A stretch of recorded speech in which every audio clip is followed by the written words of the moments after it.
નમસ્કાર વિદ્યાર્થી મિત્રો, સારથી સપોર્ટ યુટ્યુબ ચેનલ પર આપ તમામ મિત્રોનું હાર્દિક સ્વાગત છે।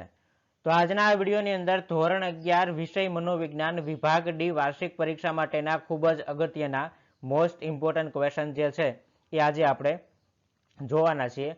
તો આ વિડીયોને સ્કીપ કર્યા વગર અંત સુધી જોતા રહેજો અને તમારા જેટલા પણ વિદ્યાર્થીઓ મિત્રો અભ્યાસ કરે છે એ લોકો સુધી વિડીયો શેર કરવાનું ભૂલતા નહીં। સૌથી પહેલા આપણે વાત કરીએ વિભાગ ડી ની, એ પહેલા એક ઇન્ફોર્મેશન આપી દઉં કે વિભાગ ઈ નો વિડીયો ઓલરેડી સારથી સપોર્ટ ચેનલ ઉપર અપલોડ થઈ ગયો છે, જે તમે પ્લેલિસ્ટ ઉપર જઈ અને ચેક કરી શકશો। હવે વિભાગ ડી ની અંદર કયા કયા પ્રકરણમાંથી પ્રશ્ન હશે, તો કે સાહેબ બીજા નંબરના ચેપ્ટરમાંથી એક પ્રશ્ન, ત્રીજા ચેપ્ટરમાંથી 2 ક્વેશ્ચન, 4 નંબર અને 5 નંબર બંનેમાંથી એક એક ક્વેશ્ચન, 6 નંબરમાં 2 ક્વેશ્ચન, ત્યારબાદ 7, 8 અને 10 આટલા પ્રકરણ છે આમાં વિભાગ ડી ની અંદર પ્રશ્ન પૂછાશે। બાકીના જે ચેપ્ટર છે એમાં વિભાગ ડી માટેના પ્રશ્ન નથી, એટલે તૈયાર કરવાની જરૂર છે નહીં। હવે બીજા પ્રકરણમાંથી કયા કયા પ્રશ્ન તમારી એક્ઝામમાં આવી શકે એવા છે, તો એમાં પહેલો ક્વેશ્ચન છે ટૂંક નોંધ લખો સહભાગી નિરીક્ષણ। ત્યાર પછી બીજી ટૂંક નોંધ પૂછાઈ શકે એવી છે દીર્ઘકાલીન પદ્ધતિ। ત્યાર પછી ત્રીજો ક્વેશ્ચન છે પ્રયોગના લક્ષણો વિશે જણાવો। એના પછી મુલાકાત પદ્ધતિના લાભ અને મર્યાદાઓ જણાવો।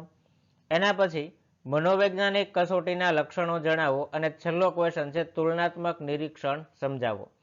હવે આમાંથી એક પ્રશ્ન કેસ સ્ટડી આધારિત હશે। હું તમને એક એક્ઝામ્પલ આપું કે ભાઈ તમને કોઈ એક્ઝામ્પલ પૂછાય કે ભાઈ કોઈ ક્ષેત્ર છે એની અંદર ભૂકંપ અનુભવાયો છે અને ભૂકંપની અંદર લોકોની માનસિક પરિસ્થિતિ કેવી છે, શારીરિક પરિસ્થિતિ કેવી છે અને માહોલ કેવો છે, આના વિશે અધ્યયન કરવું છે।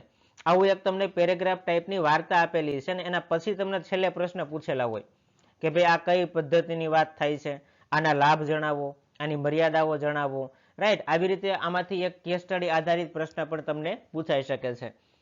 ત્યાર પછી આપણે વાત કરીએ આગળના ચેપ્ટરની, તો ચેપ્ટર નંબર 3 ના ક્વેશ્ચનની, તો આમાંથી 2 ક્વેશ્ચન આવી શકે છે, જેમાંથી પહેલો ક્વેશ્ચન છે વિકાસની પ્રક્રિયા, બીજો જીન પિયાજેનો પૂર્વ ક્રિયાત્મક તબક્કો, ત્રીજો છે સામાજિક આવેગિક પ્રક્રિયાઓ, 4 નંબરનો ક્વેશ્ચન છે દુર્ગાનંદ સિંહાનું પ્રતિમાન અને છેલ્લો ક્વેશ્ચન છે કોહલબર્ગનો નૈતિક વિકાસનો સિદ્ધાંત। આટલા પ્રશ્ન છે એ તમારે આમાંથી તૈયાર કરવાના રહેશે। ત્યાર પછી આપણે આગળ વાત કરીએ, ત્યાર પછી 4 નંબરના ચેપ્ટરના ક્વેશ્ચનની વાત કરીએ તો માનવ ઉત્ક્રાંતિના સીમાસ્તંભો વિશે જણાવો, પરીક્ષામાં પૂછાઈ શકે એવો ક્વેશ્ચન છે। એના પછી તો કે સાહેબ નાના મગજ વિશે ટૂંક નોંધ તમારી એક્ઝામમાં આવી શકે, કરોડરજ્જુની ટૂંક નોંધ પૂછાઈ શકે, સીમાવર્તી ચેતાતંત્ર એટલે શું આના વિશે ટૂંક નોંધ આવી શકે અને મસ્તિષ્ક ગ્રંથિ આની ટૂંક નોંધ તમને એક્ઝામની અંદર પૂછાઈ શકે। તો આટલા પ્રશ્ન યુનિટ નંબર 4 માંથી તૈયાર કરવાના છે। ત્યારબાદ 5 નંબરનો પાઠ છે સર્જનાત્મકતાના સોપાનો જણાવી કોઈ પણ 2 વિશે જણાવો। એના પછીનો ક્વેશ્ચન છે કલ્પના વ્યાપારનું સ્વરૂપ સમજાવો।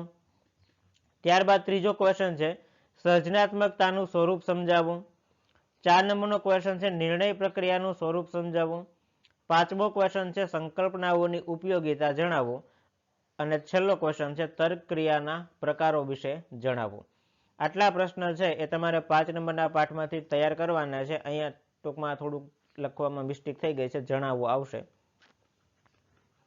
અહીંયા પણ જણાવવો આવશે। ચલો એના પછી આપણે આગળના ચેપ્ટરની વાત કરીએ તો ટૂંકા ગાળાની સ્મૃતિ છે, આના વિશે ટૂંક નોંધ તમારી પરીક્ષામાં આવી શકે, ટૂંક નોંધ। એના પછી સ્મૃતિ અવરોધ છે એના પ્રકારો વિશે સમજાવો, આ પ્રશ્ન પણ આવી શકે, અગત્યનો છે, આઈએમપી માં ગણી શકાય। એના પછી વિસ્મરણના નિર્ધારકો વિશે જણાવો, આ ક્વેશ્ચન પૂછાવાની પૂરી શક્યતા છે, એટલે આ મોસ્ટ આઈએમપી ની સિરીઝની અંદર મૂકી શકાય, મોસ્ટ આઈએમપી। ત્યારબાદ સ્મૃતિના તબક્કા વિશે જણાવો, એના પછી ટૂંક નોંધ છે લાંબા ગાળાની સ્મૃતિ અને છેલ્લો ક્વેશ્ચન છે સાંવેદનિક સ્મૃતિ છે, એના વિશે ટૂંક નોંધ તમારી એક્ઝામની અંદર પૂછાઈ શકે। ત્યારબાદ આપણે યુનિટ નંબર 7 ની વાત કરીએ તો વાણી વિકાસની પ્રક્રિયા વિશે ટૂંક નોંધ તમારી એક્ઝામમાં પૂછાઈ શકે, એટલે અગત્યનો ક્વેશ્ચન થઈ જાય છે આપણી માટે। એના પછીનો ક્વેશ્ચન અગત્યનો જોઈએ તો એક ક્વેશ્ચન છે વાણી વિકાસના સિદ્ધાંતો વિશે જણાવો। એના પછીનો ક્વેશ્ચન છે વાણીમાં થતી ભૂલો વિશે સમજાવો। ત્યારબાદ પ્રત્યયન પ્રક્રિયાના લક્ષણો વિશે જણાવો. અહીંયા થોડુંક લખવામાં મિસ્ટેક થઈ ગઈ છે, અહીંયા હકીકતની અંદર જણાવો આવશે.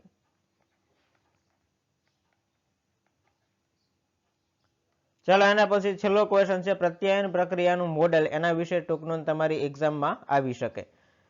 ત્યારબાદ 7 નંબર પછી 8 નંબરના પાઠના પ્રશ્નની વાત કરીએ તો સ્વની વ્યાખ્યા આપી સ્વનું સ્વરૂપ સમજાવો. એક્ઝામમાં આવી શકે એવો ક્વેશ્ચન. એના પછી ક્રેસ્મર અને શેલ્ડનના મતે વ્યક્તિત્વના પ્રકારો વિશે જણાવો.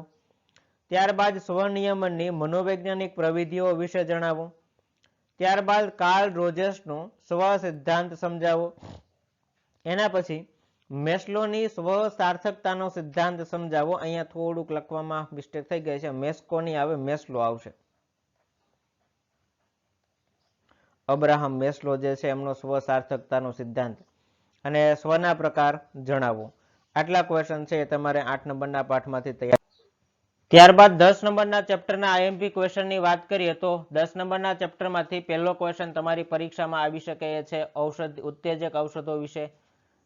એના પછીનો ક્વેશ્ચન છે એ છે ચિત્ત ભ્રામક ઔષધો. ટૂંક નોંધ લખો. ભાવાતીત ધ્યાન. ચેતનાની બદલાયેલી અવસ્થા વિશે જણાવો. ક્વેશ્ચન નંબર 4 હતો. ભાવાતીત ધ્યાન અંગેના વૈજ્ઞાનિક અભ્યાસો. અને છઠ્ઠો ક્વેશ્ચન છે ખિન્નતા પ્રેરક ઔષધોની ટૂંક નોંધ. અને છેલ્લો ક્વેશ્ચન છે નિદ્રા પ્રલાપ અને નિદ્રા ભ્રમણ વિશે નોંધ લખો. રાઈટ, આ રીતે આખા તમારા જેટલા વિભાગ ડી ની અંદર પૂછાઈ શકે એવા પ્રશ્નો હતા એ દરેકે દરેક ક્વેશ્ચન અહીંયા અત્યારે આપણે જોયા. તો વિડીયો પસંદ આવ્યો હોય તો લાઈક કરી દેજો. ચેનલને સબસ્ક્રાઇબ કરવાની બાકી હોય તો સબસ્ક્રાઇબ કરી દેજો. મળીએ છીએ નવા વિડીયો સાથે. જય હિન્દ, જય ભારત.